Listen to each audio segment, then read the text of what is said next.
Viewers, welcome back to our channel. അപ്പോൾ ഇന്നത്തെ video എന്താണെന്ന് വെച്ചാൽ എൻ്റെ ഓഫീസിലെ ഓണം സെലിബ്രേഷൻ്റെ വ്ളോഗാണേ.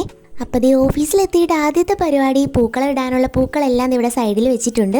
എന്നിട്ട് ഞങ്ങൾ എല്ലാവരും കൂടെ നിന്ന് ഓരോരോ പൂക്കളായിട്ട് അത്ത വിടാനായിട്ട് പിച്ചി കൊടുത്ത് പൂ പിച്ചാനും അത്ത വിടാനും പിന്നെ സദ്യയൊക്കെ ഒരുക്കാൻ വേണ്ടിയിട്ട് ഓരോരുത്തരെയൊക്കെ ആയിട്ട് ഇങ്ങനെ ഏൽപ്പിച്ചിട്ടുണ്ടായിരുന്നു. സദ്യ പിന്നെ പുറത്തുനിന്ന് ഓർഡർ ചെയ്യുവാണ് ചെയ്തത്. അങ്ങനെ ഓരോരുത്തരും അവരവരുടെ പണികളിലൊക്കെ മുഴുകി അങ്ങനെ നിൽക്കുമായിരുന്നു. അതിൻ്റെ ഇടയ്ക്ക് ചേച്ചി ബൂസ്റ്റ് ചായയൊക്കെ ആയിട്ട് വന്നിട്ടുണ്ടായിരുന്നു. പിന്നെ ഒരു ഗ്ലാസ് ചായയൊക്കെ കുടിച്ച് എല്ലാവരും. ചേട്ടന്മാരെ ഇവിടെ പൂക്കളം ഇടാൻ തുടങ്ങിയിട്ടുണ്ട്. കൂടുതലും അത്തപ്പൂക്കളത്തിനുള്ള ഡിസൈൻ വരച്ചതും അത് ഇട്ടതും ചേട്ടന്മാരൊക്കെ തന്നെയാണ്. ഈ വർഷത്തെ എൻ്റെ സദ്യയും ആദ്യത്തെ പൂക്കളവും എല്ലാം ഈ ഓഫീസിൽ തന്നെയായിരുന്നു ആഘോഷിച്ചത്. രണ്ടാമതാണ് വീട്ടിലെ ആഘോഷം നടന്നത്.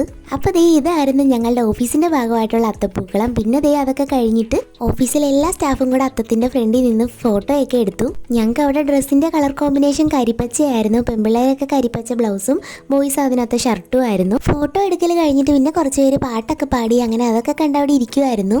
പാടാനൊക്കെ വിളിച്ചെങ്കിലും പുതിയതായിട്ട് അവിടെ ജോയിൻ ചെയ്ത കാരണം എനിക്ക് എന്തോ ഒരു ചമ്മല് കാരണം ഞാൻ അതിനൊന്നും പോയില്ല. ഇവിടെ ജോയിൻ ചെയ്തിട്ട് കുറച്ച് ദിവസം ആയെങ്കിലും ഈ ഒരു സെലിബ്രേഷൻ വന്നപ്പോഴാണ് ഒന്നുകൂടി ഇവിടെ ഉള്ളവരൊക്കെ ആയിട്ട് കമ്പനി ആയത് ഞാൻ.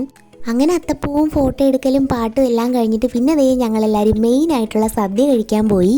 ആദ്യം ഞങ്ങൾ ഗേൾസ് എല്ലാവരും കൂടി ഇരുന്നിട്ട് ചേട്ടന്മാരാണ് ഞങ്ങൾക്ക് എല്ലാവർക്കും സദ്യ വിളമ്പി തന്നത്. അത് കഴിഞ്ഞ് പിന്നെ അവരിരുന്നിട്ട് ഞങ്ങളെല്ലാവരും കൂടെ അവർക്ക് വിളമ്പി കൊടുത്തു. 2 കൂട്ടം പായസവും നിറച്ച് കറികളും ഒക്കെ ആയിട്ട് നല്ല വിഭവസമൃദ്ധമായിട്ട് തന്നെയാണ് കേട്ടോ ഞങ്ങൾക്ക് സദ്യ തന്നത്.